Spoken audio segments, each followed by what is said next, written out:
So hello everyone, welcome back to my channel. This is Biraj Shah and you are watching Biraj study point. तो आज की ये video आपके लिए काफ़ी ज़्यादा यूज़फुल होने वाली है। आज की इस वीडियो में हम डिस्कस करने जा रहे हैं जो आपका ईवीएस सब्जेक्ट है, यानी इन्वायरमेंटल स्टडीज़, जिसे हम हिंदी में पर्यावरण अध्ययन कहते हैं। इसमें जो यूनिट फर्स्ट है आपकी पर्यावरण अध्ययन का परिचय, आज हम अपने इस वीडियो में इस यूनिट को कंप्लीट कवर करने जा रहे हैं। और तो और मैंने अपने इस वीडियो में इस यूनिट से रिलेटेड अभी तक एग्जाम में जितने भी टाइप के क्वेश्चन पूछे गए हैं वे सभी क्वेश्चन आपको इस वीडियो में कंप्लीट सॉल्यूशन के साथ मिलने वाले हैं। और तो और मैंने अपनी इस वीडियो में ये भी मेंशन कर दिया है कि कौन सा क्वेश्चन किस ईयर में पूछा गया है। और अगर आपने इस वीडियो के सभी क्वेश्चन को अच्छी तरह कर लिया तो आप देखोगे कि आपके एग्जाम में इससे बाहर एक भी क्वेश्चन नहीं पूछा जाएगा। और तो और जो क्वेश्चन की लैंग्वेज होगी वो भी एज इट इज़ ऐसी रहने वाली है। तो ये वीडियो आपके लिए काफ़ी ज़्यादा इंपॉर्टेंट होने वाली है। तो प्लीज़ इस वीडियो को कंप्लीट देखिएगा और वीडियो को ज़रा सा भी स्किप ना करें। तो बिना टाइम वेस्ट करते हुए हम बढ़ते हैं अपने वीडियो की तरफ।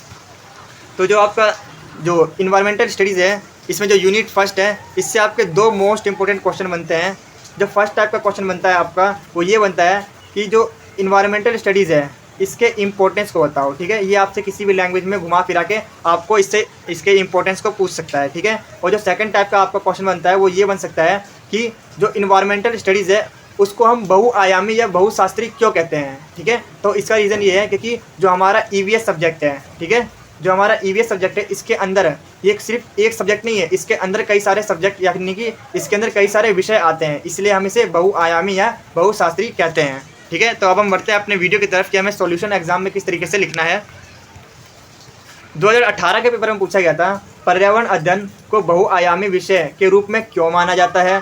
2015 के पेपर में यही क्वेश्चन घुमा फिरा के पूछा गया कि पर्यावरण अध्ययन की बहुशास्त्रीय पद्धति पर पैराग्राफ लिखिए। ठीक है, इस लैंग्वेज में पूछा गया था। तो इन दोनों क्वेश्चन का कंक्लूजन यही है कि वो कहना चाहता है कि हम पर्यावरण यानी कि ईवीएस को हम बहुआयामी या बहुशास्त्रीय या बहुविषय क्यों कहते हैं। तो इसका सिंपल सा रीज़न यही है कि जो हमारा ईवीएस है इसके अंदर कई सारे सब्जेक्ट्स यानी कि कई सारे विषय आते हैं। ठीक है, ये एक अकेला विषय नहीं है, इसके अंदर भी बहुत सारे सब्जेक्ट्स हैं, बहुत सारे विषय हैं, इसलिए हम इसे क्या कहते हैं, बहुआयामी विषय या बहुशास्त्रीय कहते हैं। ठीक है, इसका सिंपल सा आंसर यही होगा। तो अब हम देखते हैं कि हमें एग्जाम में किस तरीके से लिखना है, अपना आंसर किस तरीके से प्रेजेंट करना है। पर्यावरण जीव जगत का एक आधार है। ठीक है, अब इसका मतलब क्या हुआ, अर्थात पर्यावरण जीवन का एक स्रोत है, यानी कि जो पर्यावरण है वो हमारे जीवन में काफ़ी ज़्यादा इम्पोर्टेंट रोल अदा करता है। ठीक है, और इसके बिना जीव जंतु जितने भी जो हमारा जीवन है और जितने भी जीव जंतु हैं उनका जीना संभव नहीं है। ठीक है, तो इस तरीके से हम कह सकते हैं जो पर्यावरण है वो जीव जगत यानी कि जितने भी जीव जंतु हैं उसको एक बेस है। ठीक है, उसका एक बेस है, अगर वो नहीं तो जीव जंतु भी नहीं रहेंगे। ठीक है, ये हमारे जीवन में काफ़ी ज़्यादा इम्पोर्टेंट रोल अदा करता है और हमारे जीवन का एक मुख्य स्रोत है। ठीक है, पर्यावरण अध्ययन एक और विज्ञान से संबंधित है तो दूसरी ओर सामाजिक विज्ञान से भी संबंधित है। यह एक से अधिक विषयों को समायोजित करता है। जैसे कि मैंने आपको बताया था कि जो इन्वायरमेंटल साइंस है यानी कि जो ईवीएस है ये खुद एक सब्जेक्ट नहीं है, इसके अंदर कई सारे सब्जेक्ट हैं। इस प्रकार हम कह सकते हैं कि पर्यावरण अध्ययन एक ऐसा विषय है जो विविध आयामी है। ठीक है, जिसके अंदर बहुत सारी चीज़ें हैं, बहुत सारी चीज़ें सीखने को मिल सकती है। इसके अंदर काफ़ी सारे सब्जेक्ट्स हैं, काफ़ी ज़्यादा विषय हैं। पर्यावरण विषय की प्रकृति बहुआयामी अथवा बहुशास्त्रीय है। इसका संबंध एक से अधिक विषयों से है। ठीक है, जिसके अंदर क्या क्या आते हैं, प्राकृतिक, अप्राकृतिक, सामाजिक और अनेक शाखाओं में पर्यावरण का अध्ययन और उसकी शाखाओं का अध्ययन किया जाता है। ठीक है, अब अगर हम बात करें पर्यावरण अध्ययन के बहुआयामी की प्रकृति, ठीक है, इसके अंदर ये सब चीज़ें आपको याद रखनी है और हम एक एक करके इन सभी को डीपली एक्सप्लेन करते जाएंगे। ठीक है, अब इसमें हमें बेसिकली यही समझना है जो वनस्पति शास्त्र है वो पर्यावरण से कैसे कनेक्ट है, कैसे संबंधित है। ठीक है, यही हमें सब में एक्सप्लेन करते जाना है। अगर मैं दूसरे की बात करूं तो जो कानून है वो पर्यावरण से किस तरीके से कनेक्ट है, किस तरीके से संबंध है। जो इतिहास का पर्यावरण से कैसा संबंध है, जो राजनीति है उसका पर्यावरण से किस तरीके से कनेक्ट है, किस तरह के संबंध है। इसी तरीके से हम सभी पढ़ेंगे अर्थशास्त्र या फिर रासायनिक विज्ञान या फिर भूगोल, ये सारी की सारी चीज़ें पर्यावरण से कनेक्टेड है। ठीक है, आपको ये समझना होगा ये सारी की सारी चीज़ें पर्यावरण से कनेक्ट है और कैसे कनेक्ट है ये जब मैं आपको डीपली एक्सप्लेन करूँगा तो आपको समझ में आ जाएगा। ठीक है, एक एक करके हम सबको एक्सप्लेन करेंगे और ये जितने भी पॉइंट्स मैंने आपको बताया था इन सभी विषयों का संबंध पर्यावरण से बहुत गहरा है। ठीक है, अब एक एक करके सबको एक्सप्लेन करते आते हैं। पहला है वनस्पति शास्त्र और पर्यावरण अध्ययन। अब हम बात करेंगे ये दोनों एक दूसरे से कैसे कनेक्ट हैं। वनस्पति शास्त्र पर्यावरण एक दूसरे से संबंधित है पर्यावरण ही वनस्पति जगत का एक आधार है। अब ये क्या कहना चाहता है, जो पर्यावरण है वो वनस्पति का एक बेस है, ठीक है। पर्यावरण नहीं तो वनस्पति भी नहीं, क्योंकि पर्यावरण के अंदर वनस्पति आती है, ठीक है।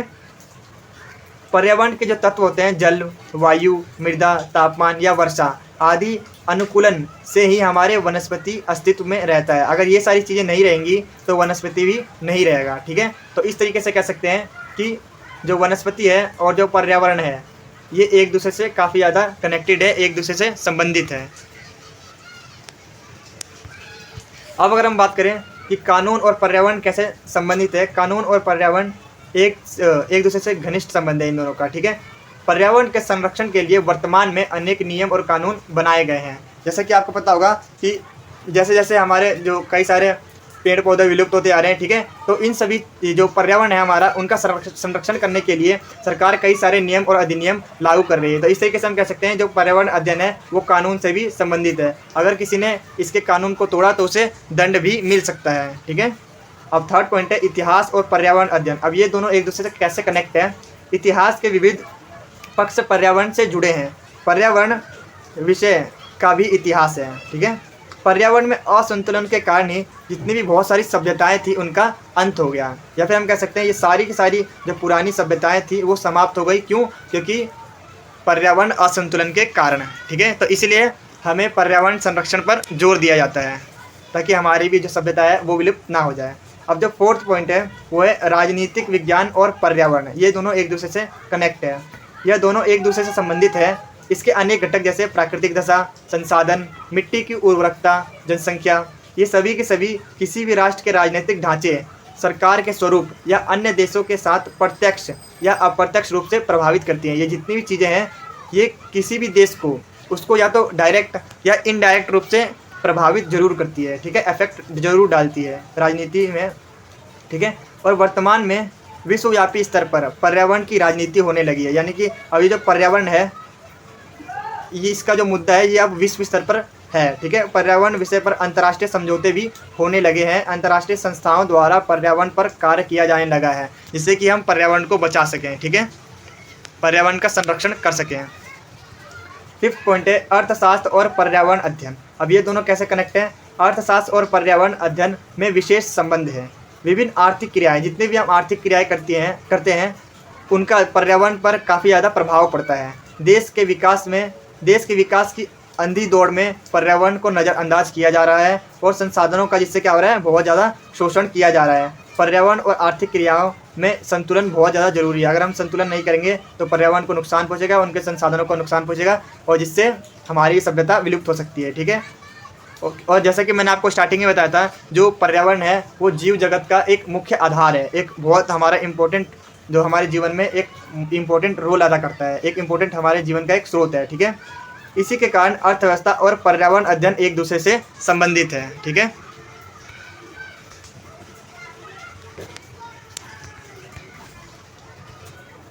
पर्यावरण अत्यंत जटिल है और यह अनेक प्रकार के पर्यावरण से मिलकर बना होता है, जिसके अंदर कौन कौन से हैं, प्राकृतिक, अप्राकृतिक और सामाजिक पर्यावरण।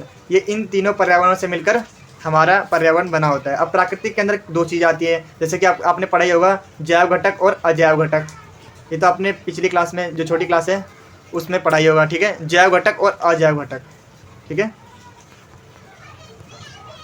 और जैव घटक ये जो हमारा प्राकृतिक पर्यावरण है ये इन दोनों से मिलकर बना होता है। अब इसी तरीके से जो अप्राकृतिक होता है, ये हमारा अप्राकृतिक का मतलब क्या है, जो मानव के द्वारा बनाया गया है, इसके अंदर वो सारी चीज़ें आती हैं, ठीक है।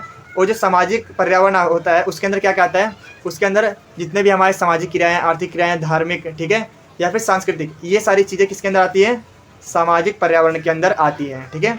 पर्यावरण अध्ययन के द्वारा लोगों को पर्यावरण की प्रशंसा करना सिखाया जाता है कि पर्यावरण हमारे लिए कितना ज़्यादा इम्पोर्टेंट है। साथ में उन्हें पर्यावरण की समस्याओं आदि की जटिलता का अध्ययन कराया जाता है कि पर्यावरण किस तरीके से खराब होता जा रहा है हमारे द्वारा, और उससे हम उसकी समस्याओं को बताया जाता है।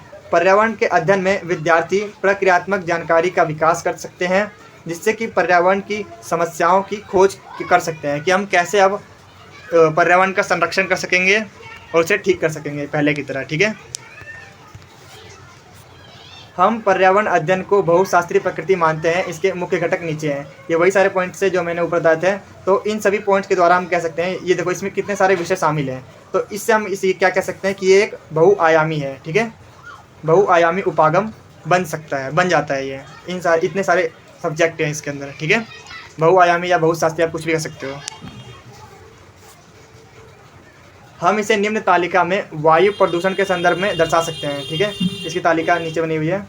पर्यावरण अध्ययन की बहुशास्त्रीय पद्धति का उदाहरण हम वायु के द्वारा ले रहे हैं। ठीक है, वायु प्रदूषण का जो इतिहास है वो किससे संबंधित है? इतिहास से संबंधित है। वैकल्पिक ईंधन ये भौतिक शास्त्र की शाखाओं से संबंधित है। और लोगों पर वायु प्रदूषण के प्रभाव ये रासायनिक विज्ञान, जीव विज्ञान और भौतिक शास्त्र से संबंधित है। वायु प्रदूषण के सामाजिक प्रभाव ये समाजशास्त्र से संबंधित है। ठीक है, वायु प्रदूषण की प्रकृति और उनका प्रभाव यह है रसायन शास्त्र से संबंधित। ठीक है, अब हम बढ़ते हैं अपने नेक्स्ट क्वेश्चन की तरफ। जो हमारा नेक्स्ट क्वेश्चन है 2017 में पूछा गया था, पर्यावरण के संरक्षण की दशा में एक अनिवार्य पाठ्यक्रम के रूप में पर्यावरण विज्ञान के महत्व पर प्रकाश डालिए। ठीक है, किसी न किसी तरीके से आपको इसके इम्पोर्टेंस पूछ लेता है एग्जाम में। ठीक है, पर्यावरण को लागू करने और उसके लक्ष्य को प्राप्त करने की चुनौतियाँ। यहाँ पर हमें इसकी चुनौतियों के बारे में बताना है कि क्या क्या चुनौतियाँ हैं जो हम पर्यावरण को संरक्षण नहीं प्रदान कर पा रहे हैं। ठीक है, तो इसका सॉल्यूशन हम कुछ इस तरीके से लिखेंगे। पर्यावरण अध्ययन के महत्व और उद्देश्य ये सब हैं, ये सभी हैं। पर्यावरण अध्ययन में हमें वन संरक्षण, वन उन्मूलन आदि के विषय में बताता है। जनसंख्या अत्यधिक तेजी से बढ़ रही है, इसी कारण प्राकृतिक संसाधनों पर दबाव पड़ रहा है। ठीक है, पर्यावरण अध्ययन हमें अनेक प्रकार की पारिस्थितिकियों के बारे में बताता है।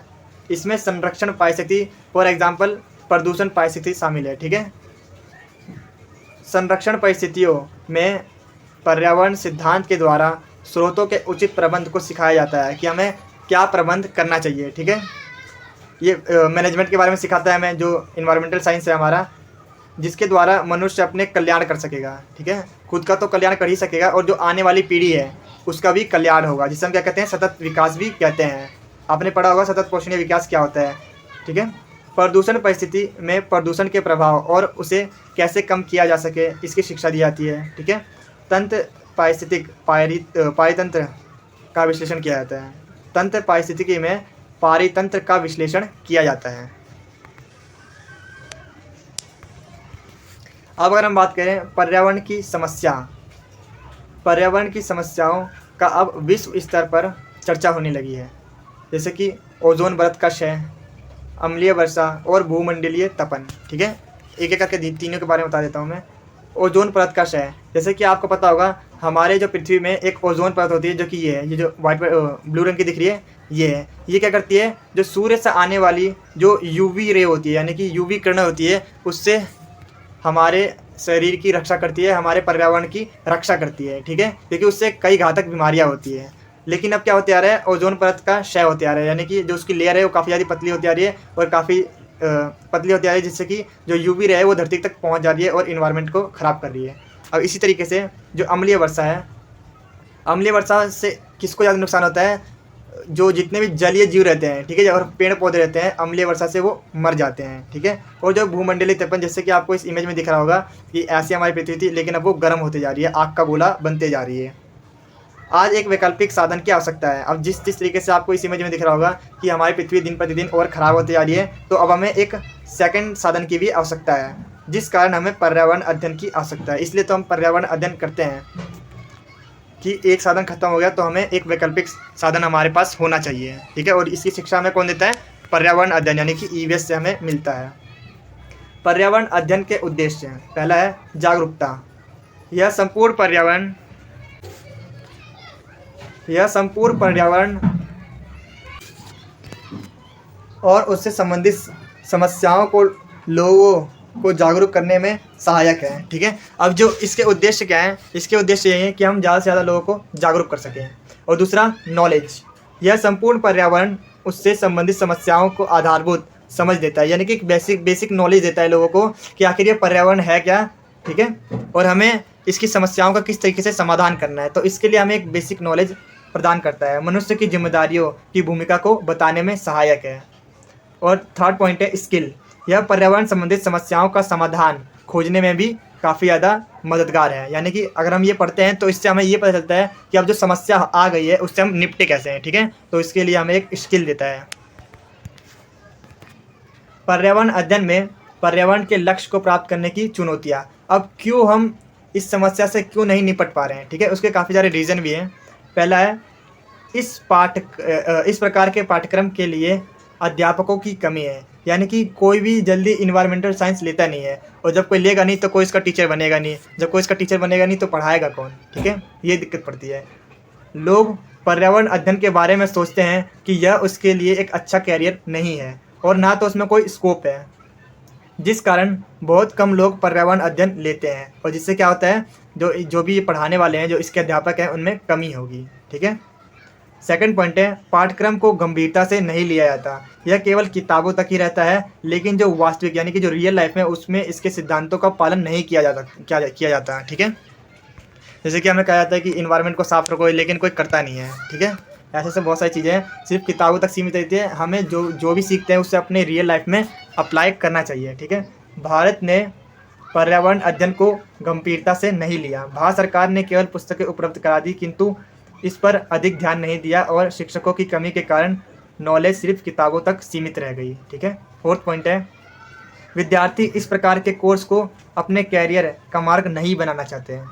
वो नहीं चाहते कि वो ये चूज़ करें, कोई भी स्टूडेंट नहीं चाहता। क्यों? क्योंकि विद्यार्थी इस प्रकार के कोर्स को व्यर्थ मानते हैं और वह केवल डॉक्टर, इंजीनियर या आईएएस जैसे कोर्स करना पसंद करते हैं, क्योंकि उनके अनुसार पर्यावरण अध्ययन में कोई स्कोप नहीं है, ठीक है। तो अगर ये आपको वीडियो अच्छी लगी हो तो प्लीज़ इस वीडियो को जितना ज़्यादा हो सके लाइक, शेयर और कमेंट जरूर कर देना। Thank you so much for watching this video.